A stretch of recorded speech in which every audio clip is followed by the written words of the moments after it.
welcome to Risky Business, a show where we get to explore new and innovative ways to understand and reduce risk by bringing together some of the leading professionals in the transportation and the insurance industry.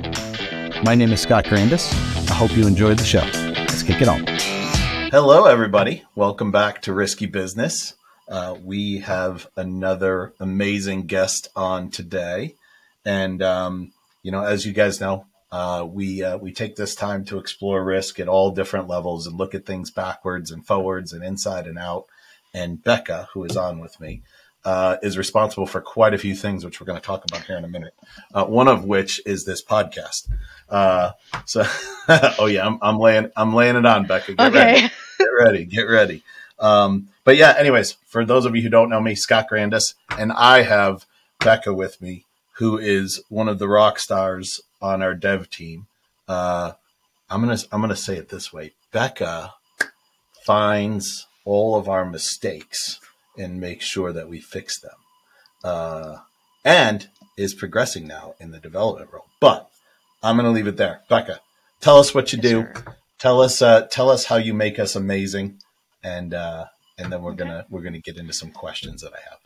Well, my role is quality assurance analyst. So I am responsible for making sure that everything that comes from our wonderful development team is as defect-free as possible. So I run through it as if I were a user. I do my best to put myself in the user's shoes, and I make sure that any weird little tweaks that come out of it, I make sure I catch all of those. And anything that does get through to production, we try to make sure it's as minimal as possible.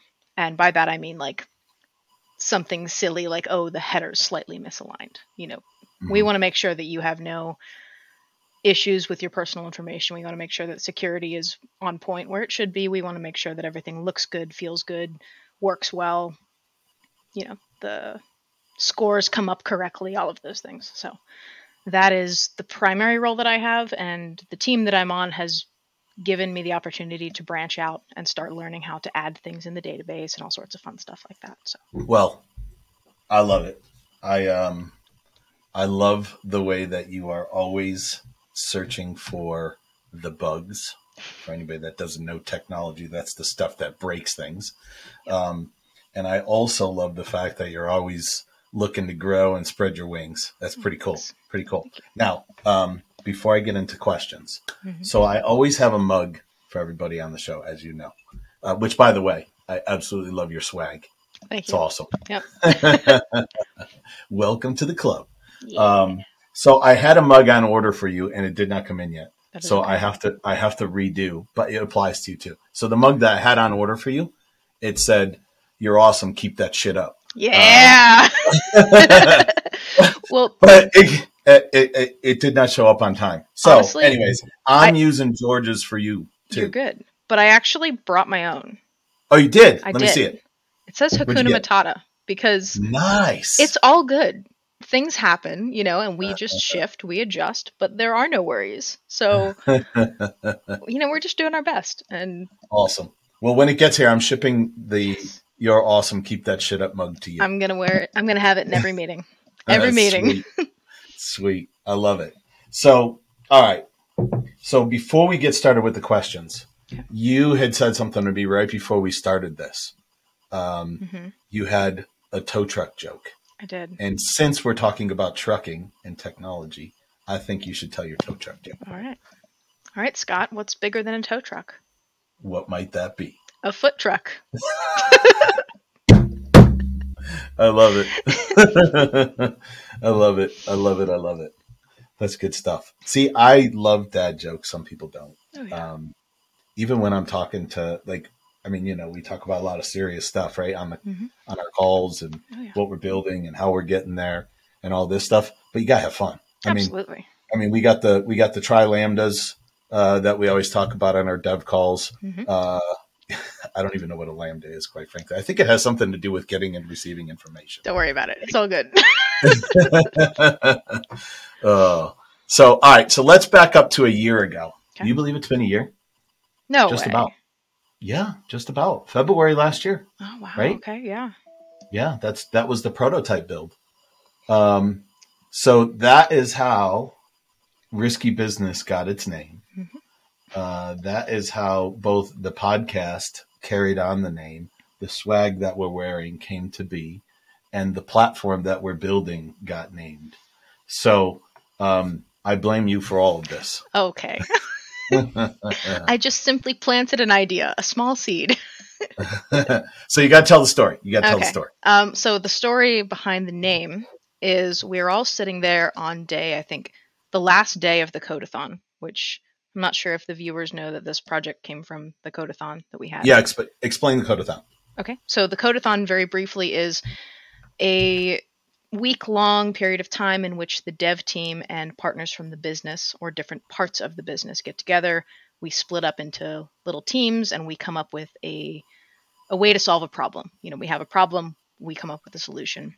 We try to make it as proof of concept as possible in the short amount of time that we have. And it's just meant to be a mental break, a little bit of fun, but also get everybody's juices flowing and kind of get some creativity going. And I think, Scott, you were the team lead on my group this past year, and you knew immediately what you wanted to do. And I think I was in there with George and a few other team members, and you communicated your vision immediately, and we picked it up, and I think an hour into us being a team, we were gone. So I remember, you know what I remember? You guys, I don't even know what it is. There's so many different systems that you guys use. I lose track.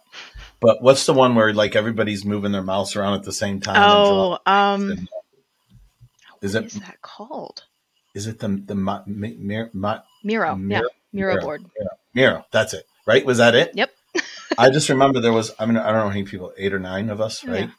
And everybody was moving the mouse around, and you were starting to work on, I think, UI type stuff, and George was working on back end stuff, and Craig was working on back end stuff. And yeah, it was pretty cool. That's right. And you know what? I will say this. I think we were cheated. Cheated? We won 3 of the 5 categories. Yeah, we should have won all 5. Okay. Fair. You know what? Listen, when I was growing up, like we were expected to get better than a C on every grade on our report card. That's fair. And if we got B pluses, we'd come home with a report card full of B pluses, and my mom would say, "Why weren't they A's?" That's fair. So there you go. We should have won all 5. So we got a 60 out of 100. Come on. 60 out of 100. Yeah, we passed, but not barely. By much. Barely's right. Right. So Risky Business came out of that, right? And we were in I think like the second to last day, or like the very last day, and we're down to the wire because we have a proof of concept working. The little sliders are all working. You're thrilled, and we're like, great. What are we going to call it? Because that's always the thing that comes at the end. And we're all just tossing out names, and of course, we're sitting there talking about risk and how it's a possible new business venture and all the things that it could come to. And my brain just thinks of this one iconic scene from Risky Business where the slide across with the sunglasses, and I'm just like, what about that? Well, and look, the sunglasses still live. Oh, they're over here. Everything's reversed behind me. I mean, I expect everybody just to chuckle and like, no, that's funny, but no, and you guys were like, yeah. Well, you know what? Ooh. And I know it was perfect. And we, I've talked about, inside the technology, do we change the name? Do we come up with something that's a little more snappy for InsurTech and all this stuff? I've brought that up several times in London, and every time I bring it up, they're like, no, we kind of like the name Risky Business. Yay. So it lives on. You created a monster. It's a great monster. It is a great monster. It is a great monster. So I asked George this when he and I did our podcast. I don't know if you watched it or not. It's not all the way up. No, his isn't live yet. Right. Oh, yeah, his isn't live yet. It's ready. Yeah. It's there. It's done. I saw whatever Zoe gave us. It's classified, so if I showed it to you, I'd have to kill you. We'd just have to have that happen. But then who would test the system? Please don't. And then who's going to break our shit? I mean, come on.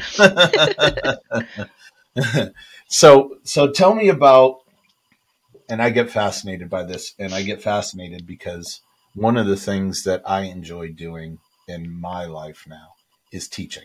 And I think a big part of why the team really understands what's happening. Well, at least I hope.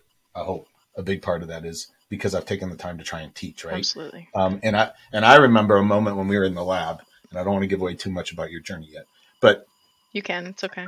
we had Amazon Web Services helping us with the UI, right? And the first thing they did was they said, we have to create a fake press release that basically speaks to what are you going to tell people about what you built? And then they kind of rewind the clock from there and use that as their rails as they're building stuff, right? And I was running around the market that week, nuts, trying to just promote, get information, and move the needle forward with everything we were doing, right?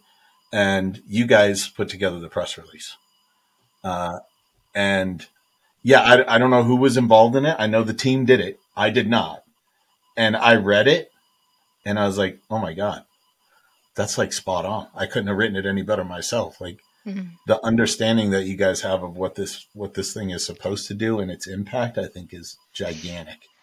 So I say all of that because I want you to think back to the codeathon and think back what you knew about insurance and trucking and truck insurance and London and premiums and risk prior to this, and then walk me through your journey. Oh man. Okay. So, I mean, what did I know about insurance prior? Basic car insurance, renter's insurance, the stuff that 87.3% of, I don't know, percent of people know, right? It's actually 87.2. Of course it is. I'm sorry. My mistake. I was rounding up. But I mean, it obviously makes sense that trucks have insurance, but it's not something that most motorists think of. We're just kind of trucking along and just on our little road trip to wherever we're going, and we see all these semi trucks and all these tow trucks, 18-wheelers, everything. We don't think that, there's a Progressive Geico. Oh, can't say those things. Whoops. There is a insurance company behind. There are no restrictions here. Oh God, don't tell me that. And there's an insurance company behind those trucks, and somebody is insuring them, and what they're carrying is so much higher monetary than my suitcase in the back seat. And just like, oh, that's a thing. Okay, great.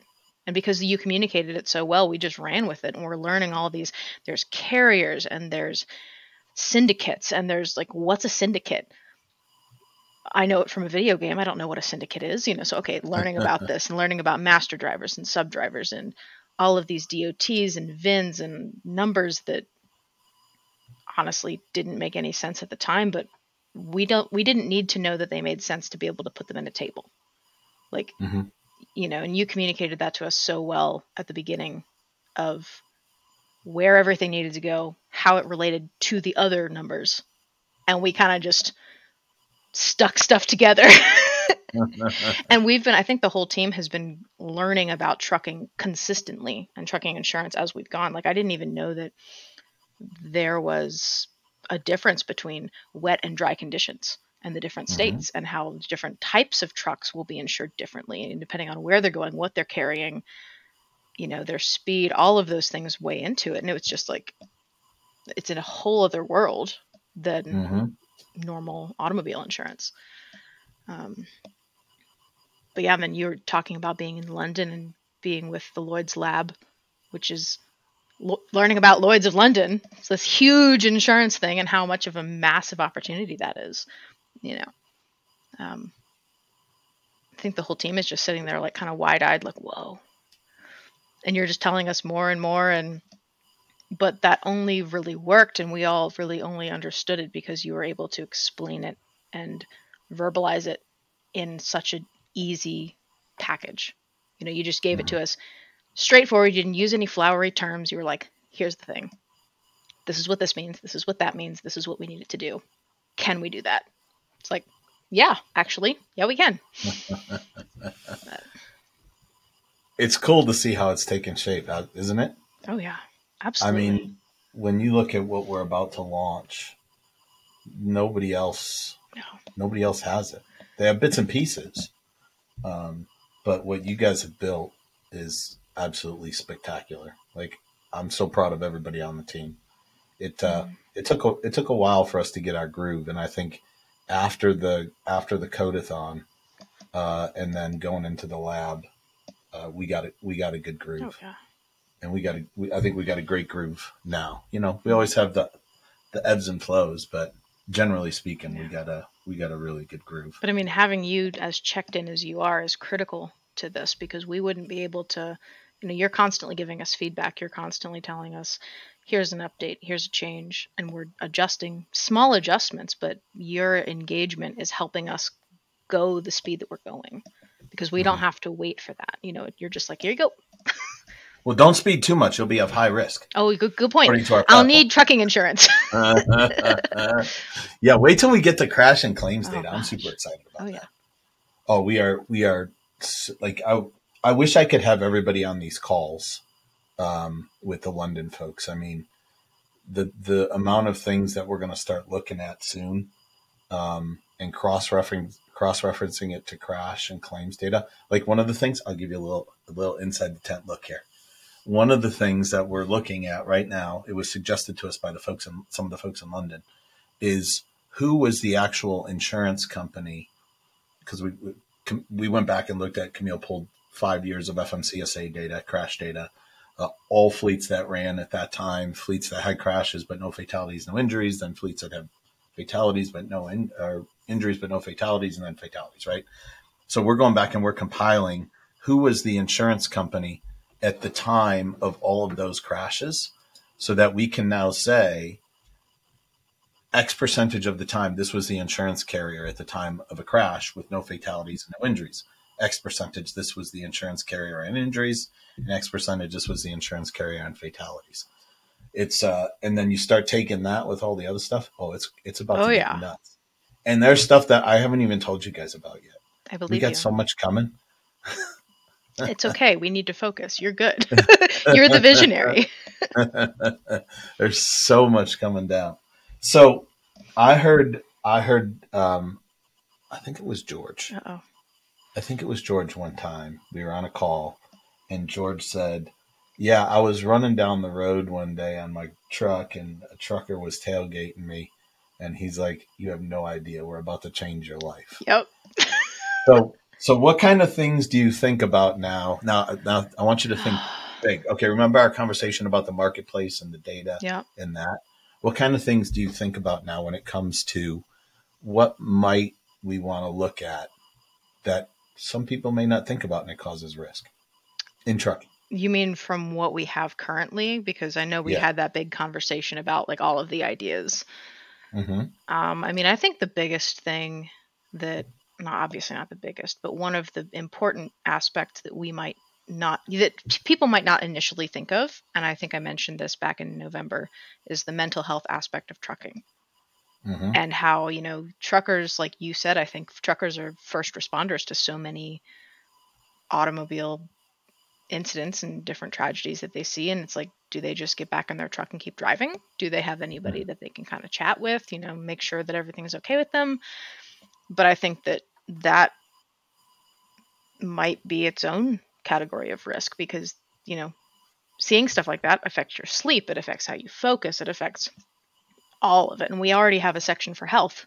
So it would be pretty easy just to kind of branch off and sidestep over to that as well. Mm-hmm. But yeah, I agree. Somebody had told me that story. I can't remember who it was. I think it was when we were doing our town halls.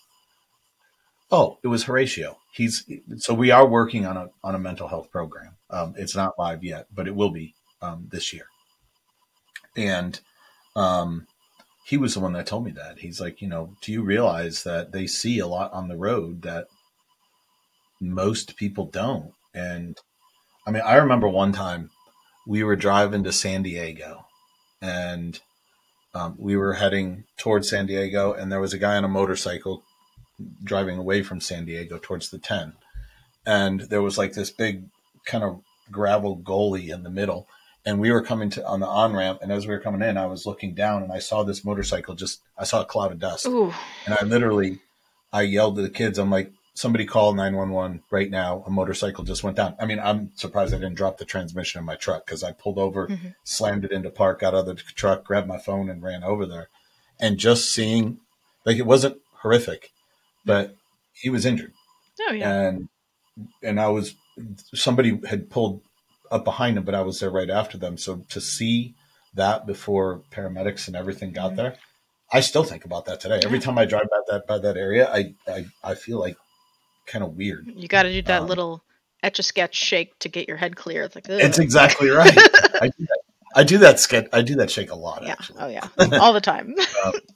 But yeah, I think mental health is a huge thing, and I think all the different mental health. I think a maintenance program of sorts, so we know what's happening with the trucks and what they're putting on, and tires and brakes, and all that type of stuff is going to be huge. But yeah, I think it's that's exciting stuff. You've mentioned like nutritionists and stuff like that as well. So yep. All that stuff is coming. It's all coming. So cool. There are days I wish we had 100 people on the team, but then there are days where I say, if we had 100 people on the team, I would have to go even faster than I'm going. We don't want you burnt out, Scott. No. I'm trying to take a vacation next week. Good. We'll see how it goes. We will leave you alone. Nah, we'll see how. I'll probably be on the stand-ups. Well, maybe a couple days I won't. But all the kids are going, so we're going to. So I've been to 49 of the 50 states. Hawaii? This is the last one. We're going to Hawaii. Yeah. Checking it off the list. Yeah. Perfect. It's the only one I have not been to yet. So, all right. I asked this one of George too. And I said this on the last podcast. I have no idea what you're about to answer. Oh, we don't dear. rehearse Okay. this. We don't even really talk about it much before we get on. And I do that on purpose because I don't want things to be scripted. I just want the conversation to go where it goes, Okay. right? Yeah. So I want to know, since last February, what are your favorite and least favorite parts of the journey? Oh, boy. Well, favorite. Okay. I'm a UI person, right? I really enjoy user interface. I like seeing the stuff visually. I like trying to break something that I can see, which we have as a group have kind of made the decision to pivot toward more of an API fronted. So for people who are listening, API being back end requests that come in, but aren't necessarily a website that you can see. So the website that you can see is going to be kind of bare bones, but a lot of the stuff is happening behind the scenes. And I like being able to see stuff personally. So at the very beginning, when we were, building all of that and, we had all these different modules and all these things that you could interact with and change. I was all about that. And I was like, yes, but that's just because that's how my brain works. Right. And we as a group decided to pivot toward more back end, which is absolutely important. It's critical. It can be tested. I'm still able to, to work with it, but it's less flashy. So it's less easy to see the hard work that the developers have done. So I think as a whole, pivoting to API is less of my favorite, but in a way it's still fantastic because I get to help too. So, if we were doing API focused, or if we were doing UI focused work, I wouldn't be able to help out with the database as much. Right. So this is giving me an opportunity to assist with that while at the same time do the normal API testing that we're doing. So awesome. Favorite UI, less favorite API. Still great. Love it. And the reality is that's short-lived. Absolutely. I mean, not short-lived. Like we're always going to have the API stuff going on, but we've got to get to the UI stuff shortly after this big launch. And this is the MVP, the marketable part that you can take to London with you. So yeah. So now, what's your favorite part? That was your least favorite. Well, I mean, I kind of said favorite and least favorite together, but I like. Oh, that's true. That's true. I like UI. I like being able to work hand in hand with the developers and kind of, help them make sure that what they're putting out there is as good as it can be. So it's just fun. It is. It's so fun. I do. You know what? I will say this. The moments when I have to go in and try something out, I do pride myself on breaking stuff. Yeah. You're an honorary tester. Yeah, I think you know what? I kind of like to give myself that title too. Give you a little pin, you know? a little I pin should for your have shirt. a pin. I should have a pin. You know, like if you go to Washington D.C. and you meet with congressmen and senators, they always have their little pins. Mm-hmm. That's what I should have. Yep. I'm an honorary QA tester. Yeah, love that for you. I love it. I love it. Absolutely love it. So, all right. Now, what about next steps? We've got a whole wide open range of things that we could look at on risk. So I think mental health is a big one. What if we had to really think outside the box? There's got to be more. And I ask this because I ask myself this question every day, right? So what else could we go after? What else could we look at? What other industries could we help? I'm still interested in the self-driving vehicles, honestly. Yeah. Because that's huge. Like we've got, I mean, that's a software component by itself, but you've got all of this artificial intelligence that's learning lanes and learning road rules. And I'm like, how do you ensure something that like that, you know? Mm-hmm. And it'd be, because we talked about electric vehicles as different than gasoline engines, diesel engines, and all of those things. But how do you handle something that's AI driven or mostly AI and partial human? Like, yeah, I would love to see that be our. I did a podcast on both. Yep. Chris Moore. Well, actually, both guys are in London. Chris Moore, he's at Apollo Syndicate. He's the head of iBot. He does all kinds of stuff. He gets into autonomous vehicles like crazy. In fact, he invited me out to London for a conference they're putting on for autonomous vehicles. Unfortunately, I can't go because it's my dad's birthday and retirement. Ooh, good for him. So I'll be in Chicago. But yeah, he and I talked about autonomous vehicles. I think it's going to be absolutely fabulous. Oh, yeah. I think we're just going to find different risk points, right? Yep. I mean, so, the person is out of it, but there's more that could come into it. I told you, I think you've heard me say this. One of the memes I saw, this was like a year and a half ago, which I love this meme.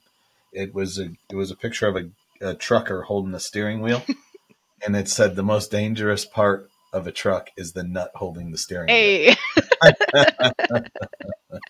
Yep. So when you get to autonomous vehicles, you take that away. But, you know, you got other things that happen. Like, absolutely.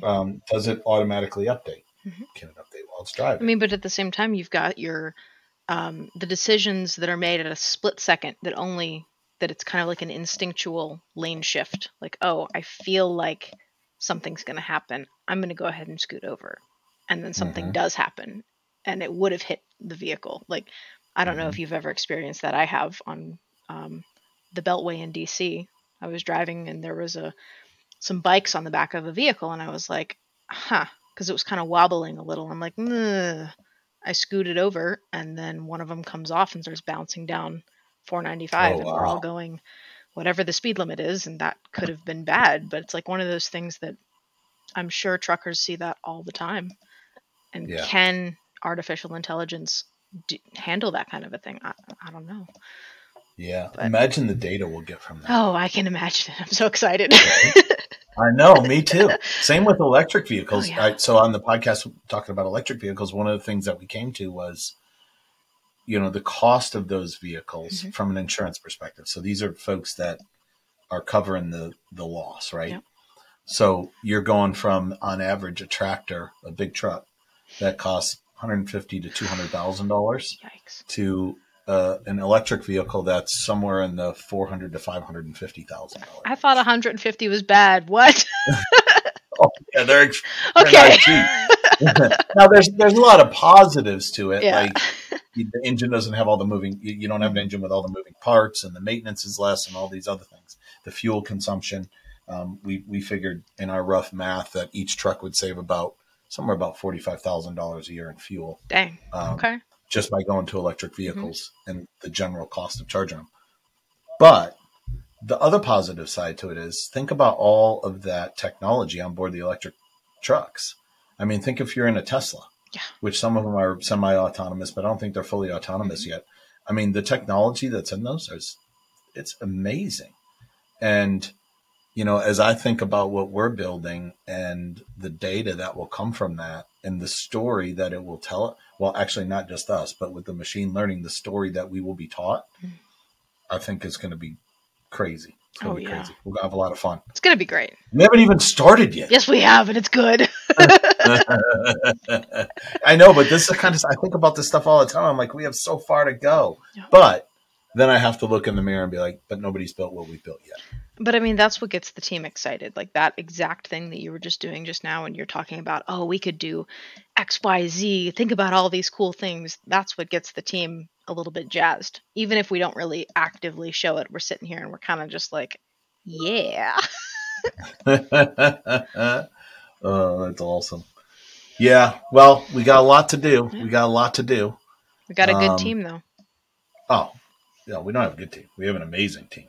I mean, it's off the charts. Like I even when I do have to miss meetings, I don't fret about it too much. I fret because I'm not there just to be there, but I don't fret about the production of the meeting because I know that we're hyper-focused. We're going down I was going to say we're going 100 miles an hour down the road, but since we're measuring risk, we should probably not say that. 75. Yeah. We're going the optimal speed of 72.5 miles an hour. Oh, the correct speed. And we are well rested, we are hydrated, and we are paying attention to the road. And just wait. We're just about done with legal on these AI cameras. Okay. So soon we'll start dragging in AI data from the inward and outward facing cameras in the trucks. Oh, yeah. We're going to learn some stuff. Ooh. I'm excited. I don't know what that stuff is going to say, but I'm excited. Because, you have a data point. You think it's going to say one thing, and it says something completely different. Just imagine you're at a trivia contest somewhere, and somebody's like, what's the most dangerous part of a trucker? The person. And they give an answer like speeding events. You'll be like, no, actually the most dangerous part of the trucker is the kind of material that's on the seat. Or whatever the answer is. Right, yeah. It's like the width of the little fold down that shields the sun from their eyes, their visor. That's the most dangerous part because they can't see. Yeah, there you go. Oh, good stuff. Cool, yeah. Well, listen, we covered some good stuff. Okay. I am so happy that you brought us all this obnoxious, risky business stuff. You are, this is the result of your name that you picked. So it's good stuff. It's good stuff. I think it's, and you know what? I think we've had a lot of fun with it so far. Absolutely. We've had so much fun. Yeah. It's good stuff. Good stuff. Well, listen, thank you for being on here. Sure. Thank you for having me. Do you want any closing thoughts? Oh, boy. Could be anything. Another dad joke? Oh, no. Hold on. Let me come up with a trucking dad joke. Wait a minute. Are you looking it up? Now I am. You put me Hold on. the I'm going to spot. fix my hair while you're doing that. Oh, yeah. Fix your hair. I love good dad jokes. Oh, I love a good dad joke. Okay. 2 cheese trucks, so cheese is in the food, ran into each other. Debris was everywhere. I love it. Thank you, Google. Put me on the spot with the dad joke. I love it. Love it. All right. Well, cool. So you'll be on live soon. Oh dear. Well, yeah. The world gets what they get. Now remember, you're awesome. Keep that shit up. Your mug, I'm sending it to you as soon as it gets here. I will show you as soon as it gets here, but until then, Hakuna Matata, because it's all good. All right, you got it. Good. All right. Peace. See ya. Bye. I hope you enjoyed our show today. Remember, when it comes to creativity and innovation, I always like to quote one of my favorite lines out of the movie Tommy Boy. If you ain't growing, you're dying. There ain't no third direction. My name's Scott Grandys. I'll see you on the next show. Peace.